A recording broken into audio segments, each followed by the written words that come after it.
And welcome to Pulp Mythos.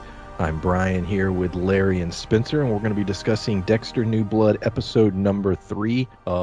If you've not subscribed to the channel, please do so. Leave a thumbs up, comment, and let's start with Harrison because that's what we were talking about before I pushed record.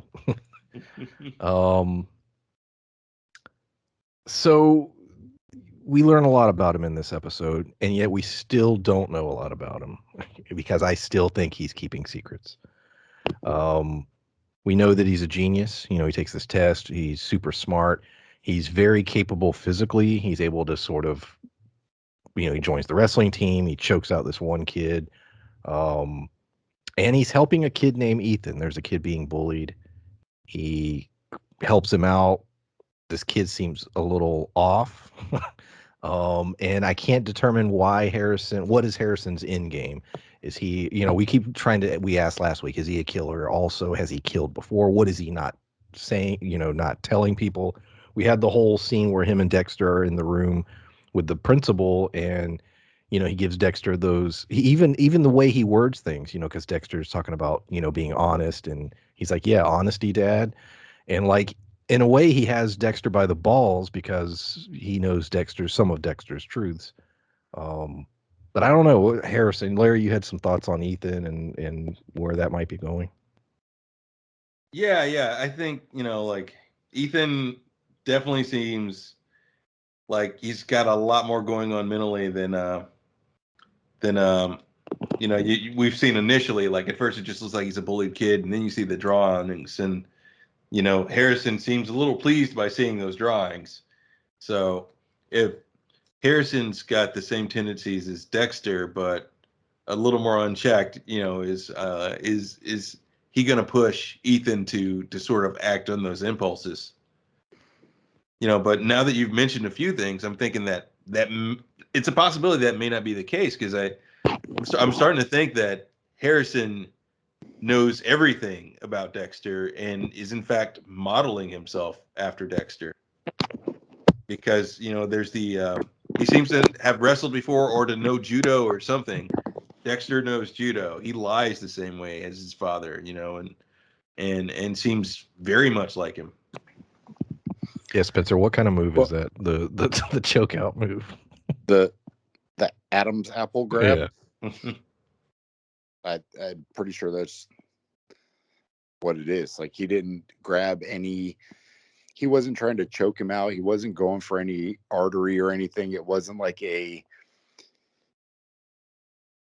to cut off his wind or the rear naked. You can push on either artery or try to choke out their air supply, but he literally just grabbed his Adam's apple. Like that's one of those things where if you watch enough old Chuck Norris or Steven Seagal movies where they just rip their throat out, that's exactly where he grabbed.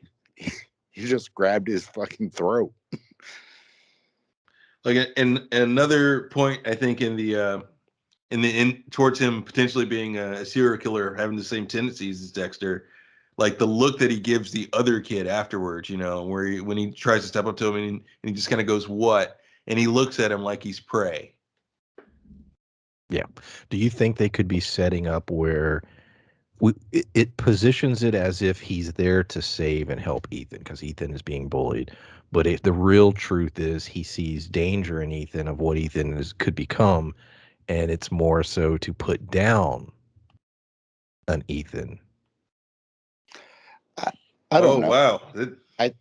I think that he may look at it when I was watching it.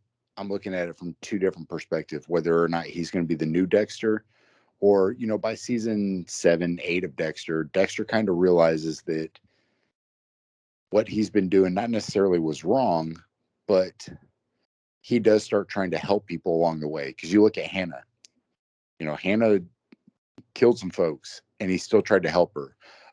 Was it Brother Sam, Most Def? I think that's in season 6, where Most Def killed a bunch of people, but he started seeing Brother Sam for trying to redeem himself, trying to go about the right path. So it looks almost like Harrison although he sees what Ethan could be, he's trying to prevent it as opposed to just using it. He's trying to see if he can prevent Ethan from being uh, going down that path. So it's almost like Dexter in the later seasons where he was implementing some of those things that he learned from Brother Sam and those other people, that he can still do good things even though he's still legitimately a serial killer. Like, he's trying to better himself and, you know, teach people how to not be a piece of shit if they can redeem themselves. But it seems almost as Harrison's trying to see if Ethan can redeem himself and not go full blown school shooter. Yeah, and that's a possible. I didn't even think about that, Brian. That he may be doing sort of the same thing that Dexter's doing. That, and once Ethan does that, he may do what his father would do in that scenario. And there's a chance that Dexter maybe even catches him and confronts him about it, and he just says, "I'm just doing what you would do in this situation." Yeah, because it goes to the point where he's like vetting him, because Dexter vetted everybody. He went around, he, had to find fingerprints or this kind of stuff. So now he sees Ethan's drawings, he sees some stuff. But what happens if he goes to hang out with Ethan and he finds some guns or a Kevlar vest or, something like that? Or, the school, uh, not blueprint. Yeah, blueprint, like the layout of the school, and he starts seeing, escape plans and stuff. Then he knows that he's going full blown with this plan. And it's not just I'm mad at these kids and I would like to see them die. He is going full blown school shooter. So he may be trying to vet him right now too. I keep waiting for that. Well, I know it's not going to happen this early if it happens, but I still feel like we're going to get that episode where, at the very least, temporarily, the inner monologue is going to switch over to Harrison's inner monologue. That would be awesome. Yeah. That would be cool. Great. Speaking of, as a sort of a creative choice, the music in this episode was very prominent. I don't know if you guys noticed, but there was a lot of emphasis on music throughout the whole episode. I don't know. It felt a little different than what we usually see. I don't know if y'all noticed it or not, but I just kept noticing, and they were like popular, songs. Well, they were showing the two different. It was almost two different genres of music, because you look at what I don't know what to call them, the underground hotel spot killer guy. It's such a weird guy on the way he does it, his whole process. Yeah, because we sort of have seen the whole process at this point. Well, we don't know what the final resting place of the bodies are. So you have this gentleman who's playing these weird, like, older songs, and then you have some of the stuff dealing with Harrison, which is a little bit newer music. So this may be like an indicator of the passing of the torch kind of thing, where it's playing some of the older music and then it's passing it off to Harrison and showing that it's not trying to be young and hip, but being young and hip. Well, I get what you're saying with that, because I had a thought of that as well, because when they were in the car, the music they were listening to, Harrison and the chief's daughter, Audrey. Audrey, it very much felt like not what a kid would listen to nowadays, but what someone our age would think that a kid would listen to nowadays, because it felt very emo. It just. What was that a familiar track to you all, or Yeah, I mean, yeah. I don't know. It Emo's just making a comeback, man. It is actually, and they're also in 100%. a small town. That's always weird. That's true. Taste in music. Look at Napoleon Dynamite, which when it came out, you thought it was supposed to be set like in the 80s, and it was not. It's just a small town that's kind of stuck in its ways. Yeah, small town America, man. It's like that. Yeah. I just noticed there was a lot of emphasis on the music, which I loved. I thought it was cool. Going back to the Hunter guy, there's not a whole lot to say about him other than we sort of saw his process, which is the laziest shit ever. It's like you let them go and then you hunt them from your balcony. Like, what? and then he collects the body and then embalms them for some reason. I mean, we don't know who it is yet. I mean, I brought up it could be the oil guy, maybe somebody with some kind of power. We know they live near Dexter because he heard the gunshot, so we did get that moment. Um, but yeah, Yeah, I think you're right that it's the oil guy, just because of how lazy it is. Does scream billionaire? Like you said, he's doing it from his balcony. I thought he was gonna like track her into the woods or I did something. too. Yeah. He's just like, no, I'm just gonna sit here and laser scope her. It's like, why? Like, what? He's like, I'm gonna let her get 20 feet away and then shoot her. Like that's Uh, well, you're the laziest serial killer. we Like, get a. Oh, go ahead. what does it say? Yeah, and then he just like kept her in that cabin for like what, a week, feeding her like pies and whatnot. So Strawberries and chocolate and wine. Yeah. like, so yeah, he's definitely not someone looking for a challenge. Well, and it's funny too because they're trying to make it out to be one of two people. It's either the billionaire or the rich dad whose son Kirk died. Caldwell. Yeah, so it's making it out to be one of those two people just based on the eyes. Both of them are wealthy. You see However, old and white. yeah. But it's funny because the billionaire guy who it's kind of insinuating when he basically tried to scoop up. Yeah. I was So, getting that but vibe. that to me made it even funnier to me that that's how he's spending his billions of dollars, is building an underground fake hotel to snipe people from a couple hundred yards away. Like, it's not like he's tracking them, because there's lots of movies that are like that where they're Yes. talking about hunting humans. It's the best part, but he literally has a tunnel, makes them run out of the tunnel, and just as they're running straight, shoots them at a couple hundred feet. Like, it doesn't seem very complicated. That's Yeah, why I thought there was an emphasis on, because I was a little puzzled by it. Even I was like, that's sort of dumb. But then the embalming scene, I was like, well, maybe that's the whole thing that he's into. Like, you know what I mean? I was like, maybe that process is his thing. Um, I don't know. I hope there's a scene where he explains the whole thing, like why he does it. yeah, because I definitely gave him a little bit too much credit by making that Squid Game comparison a couple episodes ago. Yeah. Yeah. Um, He's just the the billionaire is just an ex mortician, that would be. and, Yeah. and somebody from Dexter's twin brother that was in 6 Feet Under. You're saying he's got like a chain of funeral homes or something? Well, I'm just Dexter We're was gonna in 6 tie Feet the Under. universe. Yeah. Michael C. Hall was in 6 Feet Under, and it just would be funny to make a 6 Feet Under tie-in.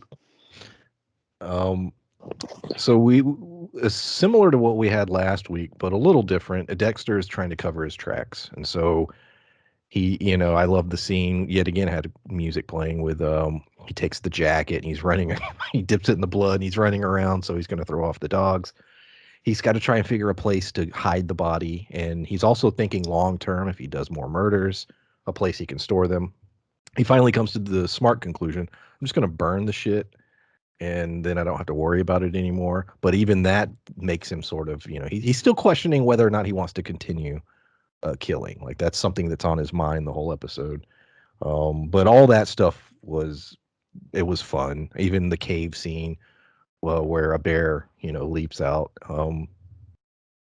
And then, oh yeah, I'll say this real quick before the heat signature camera. Like that was a nice little twist where I was like, ooh, where's this going? They determined that there were cameras out in the woods that track heat signature, which was the thing that saved him, because it is him, in fact, in that video, but they don't know that it's him.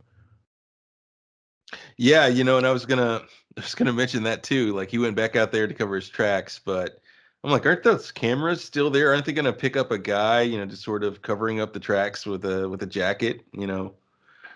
Like there's a picture of a guy like clearly trying to cover something up out there. You could get that much from the signature that after the cops left, someone returned to the scene. Like, but But yeah, the bear scene, I think that's a good example. If anyone was lost, what I mentioned in our first episode, that there was a fair amount of comedy in Dexter in the previous scenes, and it's often when he's deep in that inner monologue and he's trying to be deep and dark, and then something like that happens and just surprises the hell out of him. Oh, you talk about funny when he gets invited to dinner and he's like trying to get out of it. And it's right after that scene. Like right Yeah. after he's sitting like breathing heavy.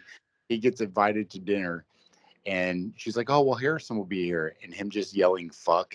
Like him just mouthing the word fuck. Like, I was dying. Yeah, that was funny.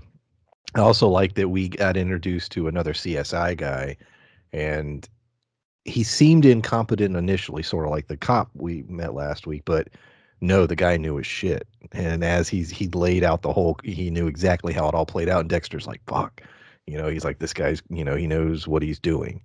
And, he had to sort of play against this guy. But yeah, all that stuff with Dexter, including burning the body and everything, I was like, yeah, that was great. What they didn't show though, and I'm curious, and I was a little surprised they didn't show it. What is he going to do with the gun? Because he had the gun was laying on top of the parts of the body under the fireplace. Now is he just going to keep it down there or what? But that gun can definitely come into play because yeah, he has it.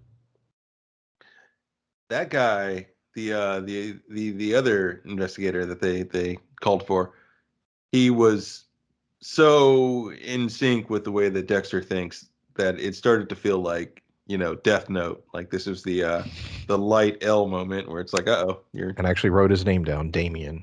yeah, Damien, that's right. Yeah. Like you said, I thought at first, okay, it's gonna be this incompetent dude, but yeah, he 100% gets the way he thinks, and that may be trouble for Dexter in the future if they call and they thank him or something, and they're like, and he's like, well, we lost this trail, the dog can pick it up, and he's just like, yeah, of course, he came back and he, you know, like, and he misdirected you, of course he led the dogs this way, but if that guy shows back up, he could be a lot of trouble for Dexter. I think maybe dealing with these small town cops, he can handle that, but someone who 100% seems to get the way he thinks, that might be trouble.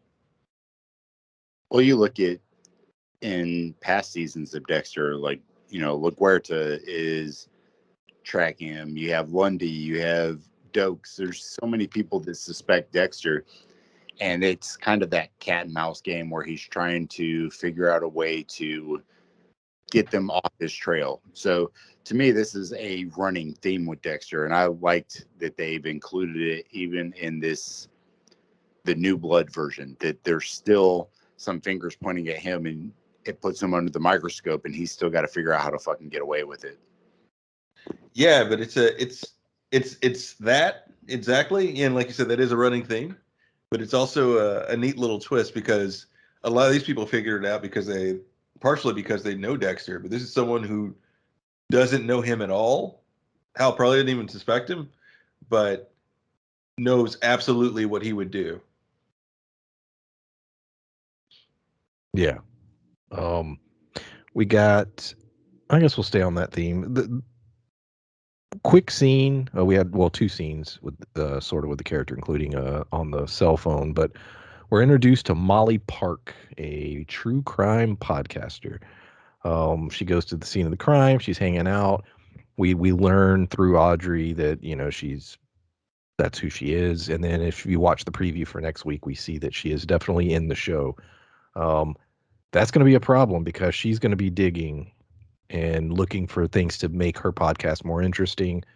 That's going to be a problem for Dexter, and I'm very curious to how that's going to go. Well, yeah, I wonder if he's going to be sort of playing her in order to throw people off his trail, or making people, because it's a little easier to mislead a podcaster than it is like actual investigators and people who do this for work. And at first I thought she was like, and I think it was a neat twist because I assumed she was a reporter or something, but when they were like, I oh, was it's a confused. Yeah, I yeah, was like, "Whoa, who?" Well, she called herself. Her exact words were, "I'm a citizen activist." That's what Yeah, she told him, and I was like, "Who the fuck?" But she's dressed really nice, and and I'm thinking, I don't know, like you said, a journalist. I don't know. yeah, that was my thought, that she was just kind of pulling a Lois Lane or something, and that was her angle. But her being a podcaster, that's a more modern twist on that. Still sort of the same thing, an independent investigator, but one that it would potentially be easier for Dexter to throw off, or even misdirect other people with. Well, yeah, that's a good point because you gain traction. What was the Only Murders in the Building, where they make a wrong accusation and it gains traction because they start to get popular. So now think of it as the same kind of thing where he starts to point her in a different direction.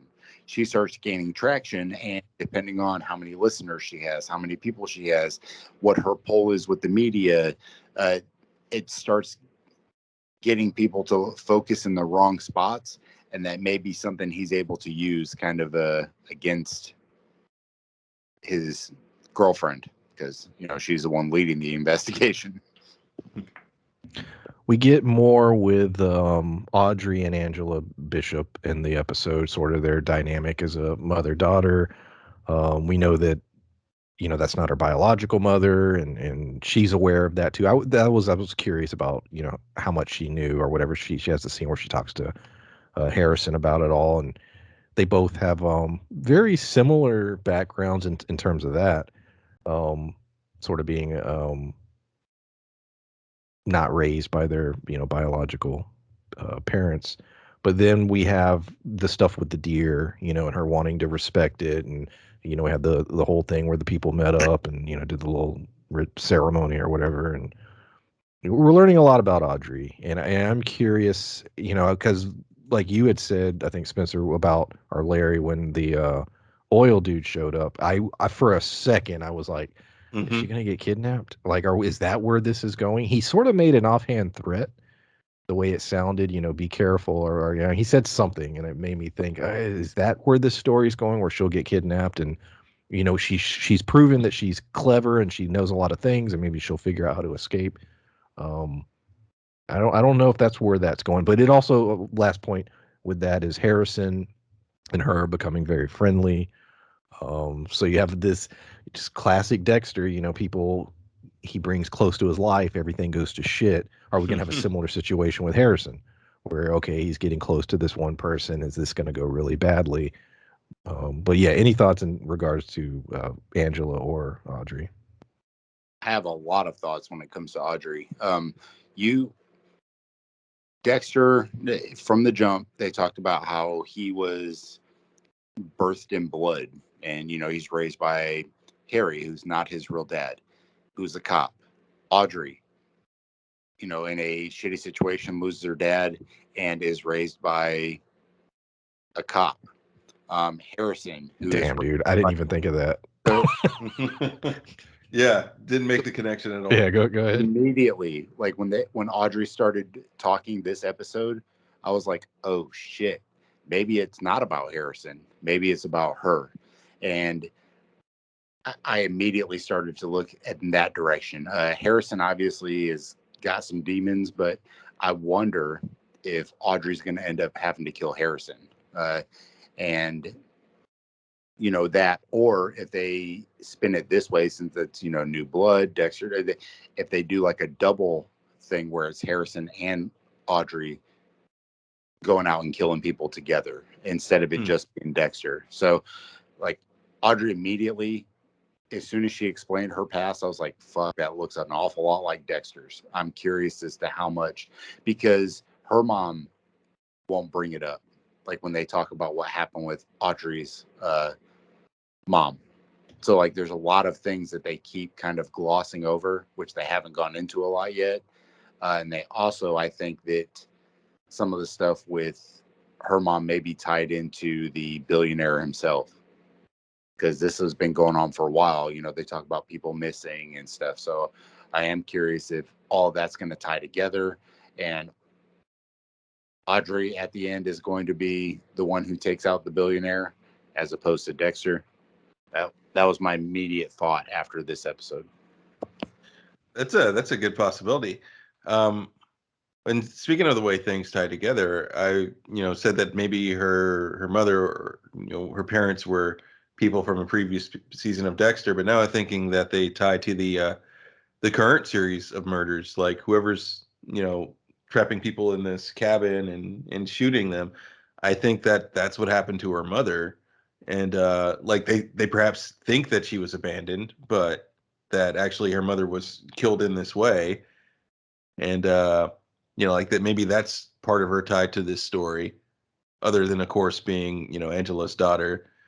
um and also another tie, I think that the mother is the Angela's friend that when she went back to the reservation to talk to she had to do a round of Iris, is it interviews. Iris?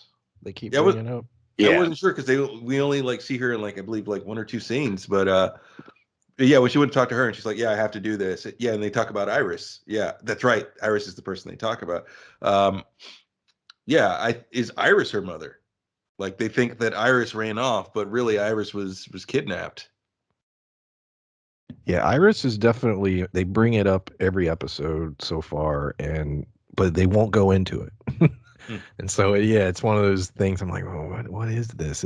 Yeah, good point. It could be either someone who was killed by Hunter guy, or could it be Audrey's biological mother? Yeah, I don't know. But there's clearly something there, and even when she says the name, you see how it affects Angela. So somebody that was very close to her. Um, the only other thing I have is the most puzzling thing of the episode, and the preview for next week highlights this. Kurt Caldwell is extremely happy at the end of the episode. Dexter's coming in after burning his son alive, or well, not alive, but burning his corpse, and it's his ash in the air. And he's happy because he says he spoke to his son. Matt is alive. He FaceTimed him, he says. And Dexter is like, why is he lying? This makes no sense. Um, he persists this in the, like I said, the preview for the next week is he continues saying this. Oh, Matt's fine. Matt's okay.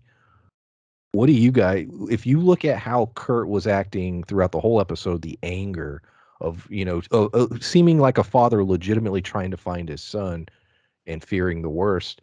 And now all of a sudden be like, no, I talked to him. He's good. We're all good now. What happened? Why is he saying this? Is he lying? Is there some twist that we're not thinking of? Um, yeah. What are your thoughts? I had a few different random thoughts, but I don't know. I think there's a twist. FaceTime? They deep faked it.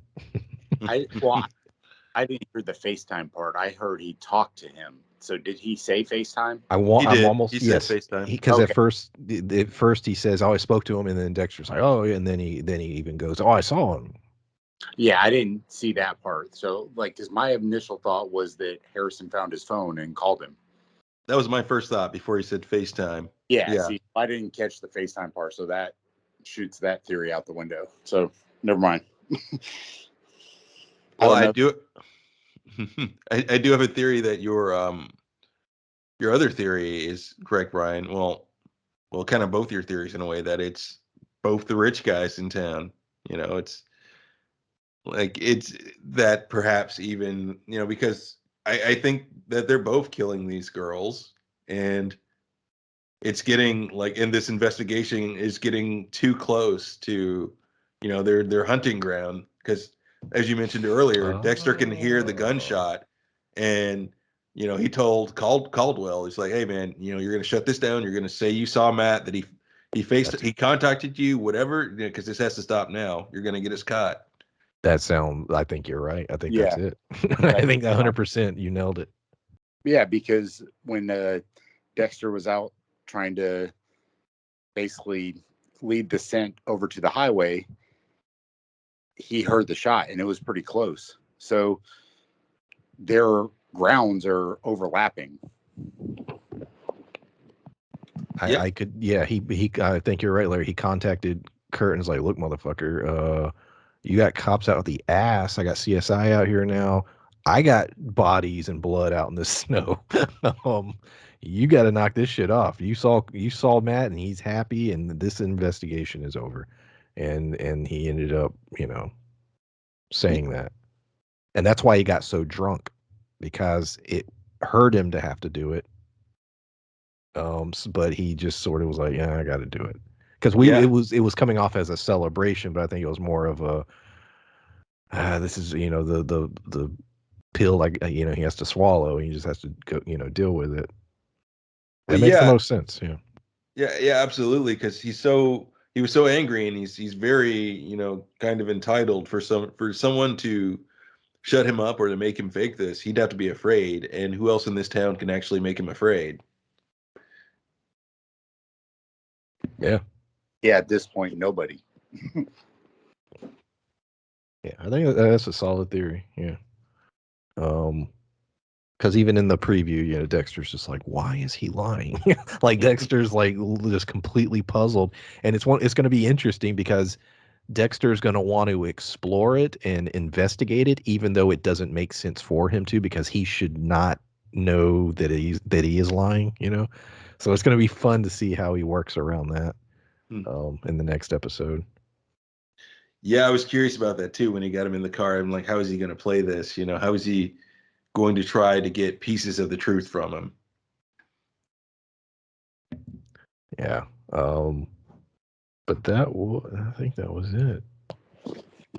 Anything else today? I don't think I missed anything. I'm still enjoying. We didn't get a whole lot of it, but we got enough. The Deb Dexter relationship has been fun to watch. Yeah. I even love their back and forth, and her with the snow machine thing, or the wood chipper. There you go. Dude, the Yeah. Fargo. Yeah, she Fargo makes the joke. Fargo Yeah. reference. Yeah. Isn't that a Uh, little Fargo? But yeah, all that was fun, and I like that he's working through how to solve these problems, internally, and it's her that they're debating what's the right thing to do. Yeah, Yeah, and it's, I think, to some degree, the fact that it is a little more whimsical sometimes. It's because it's all an internal monologue with him. It's not like Deb's ghost is actually with him. So I mean, it's also representing to some degree his guilt kind of waning, that she's helping him out more now, and instead of just making him feel like shit the whole time. I looked up why Harry wasn't there, and um, it's a creative reason. They because there was a whole interview because they asked the actor, and he was just like, no, they made the decision. They thought it made more sense that after Deb's death, that it would affect him in such a way that she would become that voice to him. And literally, it was just a Yeah, creative reason. I don't disagree. It's, with everything that happened at the end of Dexter, them saying that they felt like this was their way of righting the ship a little bit, that it does make sense. Yeah, absolutely. Creatively, it makes a lot of sense, and as we all said, it would be weird to have Dexter without Deb. It doesn't, it would feel a little off. Yeah. For her not to be there. Yeah, completely agree. Anything else for the third episode of Dexter New Blood? Yeah, I think we covered the whole thing. All right. Oh, go ahead. I want to say, and I text you about it. The Storm of Fuck. Oh yeah. Going. I actually meant to bring that up. Go ahead. It was funny because I've been rewatching it with my wife, and there's an episode in season 7 after she becomes lieutenant, and she comes to Dexter because LaGuerta's onto him, and she finds a picture of one of the old people he kills, and Dexter is in the picture, and she's like, "This is a storm of fuck," and she just says it. So I'm like, now I want to know if some of these other episodes are lines that Deb said in previous seasons. So now I'm trying to go back and try to look at some of that to see. But it was funny because it was legit a direct line that Deb said was the name of episode 2. that was interesting. Yeah, that was cool. Yeah, that's great because you're going back and like there's so much series to watch though. I would have loved to have watched the whole thing. Sadly don't have time for it, but I bet there's a lot of little references that you're going to catch throughout that will just like completely breeze by me. Did he in season 4 or 5, or did he make blueberry pancakes ever? Not that I remember. But it's funny because that is a Deb reference because Deb does love pancakes. Quinn, at one point when he's trying to propose to her, is making her pancakes. And she was just like, no, they're good. And then Dexter goes to Quinn and is like, look, I'm sure the pancakes were fine, but none of them can hold a candle to Harry's pancakes. So it may have been, once again, another reference. So it's funny because I haven't watched all of them. I watched all of season 1, parts of season 2. I watched almost all of season 4 with my wife because season 4 is the best. But then I've just caught different episodes because she's trying to catch up. So she'll have questions. She'll be like, well, what is this referencing? And I'm like, well, do you really want to know? Because I know how the series ends. But the Storm of Fuck just happened to be an episode that I was in the room when she turned it on to watch it. And I was like, damn. Anybody else really want pancakes now? Yeah. Yeah. And on that note, we appreciate everyone listening, and we look forward to. I don't believe there'll be a break this week. I think they're going to air it normal.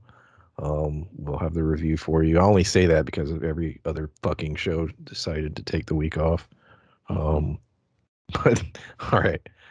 Thanks for listening, and we will see y'all next time. Bye. Bye.